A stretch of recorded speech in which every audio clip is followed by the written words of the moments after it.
অনুষ্ঠান পৰিৱেশন কৰি থাকোঁতেই হঠাৎ খং উঠিল আচুৰ্য বৰপাত্ৰৰ।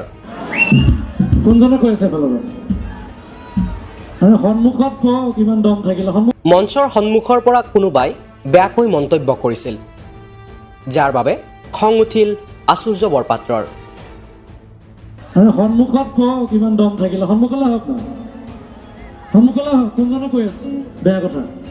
দম আছে যদি সন্মুখলৈ আহক।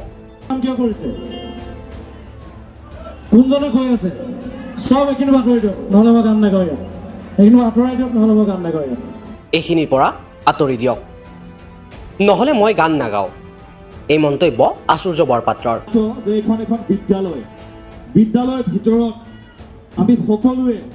আচলতে কিছুমান মানুহৰ মানসিক জ্ঞান একেবাৰেই নাই। শিক্ষানুষ্ঠান এখনৰ অনুষ্ঠানতো এনেকুৱা পৰিৱেশৰ সন্মুখীন হ'ল আচুৰ্য বৰপাত্ৰ। বাৰু এই ক্ষেত্ৰত আপোনালোকৰ কি মতামত মোক কমেণ্ট বক্সত নিশ্চয় জনাব। আৰু আচুৰ্য বৰপাত্ৰৰ অনুৰাগীসকলে ভিডিঅ'টো লাইক কৰি দিব।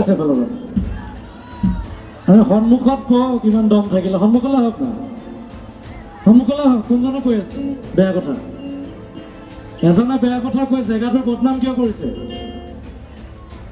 কোনজনে কৈ আছে? চব এইখিনি আঁতৰাই দিয়ক, নহ'লে মই গান নাগাওঁ ইয়াত। সেইখিনি আঁতৰাই দিয়ক, নহ'লে মই গান নাগাওঁ ইয়াত।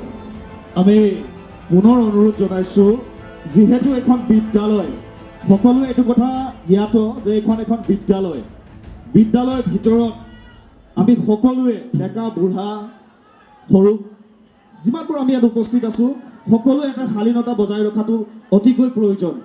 গতিকে আমি সকলোকে কৰজোৰে অনুৰোধ জনাইছোঁ, আমাৰ প্ৰশাসনৰ মানুহ আছে, নহ'লে কিন্তু বিহিত ব্যৱস্থা ল'ব যেতিয়া আমি জগৰীয়া নহওঁ। আপোনালোকক শেষৰ বাৰ কাৰণে কৈ থৈছোঁ।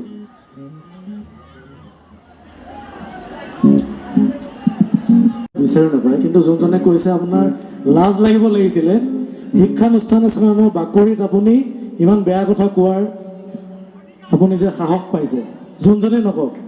যদি মোৰ কথাটো শুনি আপোনাৰ বেয়াও লাগিছে, মই অকলে লগ কৰিব, মই ৰাস্তাত ৰৈ থাকিম আপোনাৰ, যোনজনে হওক। কোনজনে কৈ আছে এফালৰ পৰা? সন্মুখত কওক, ইমান দম থাকিলে সন্মুখলৈ হওক না।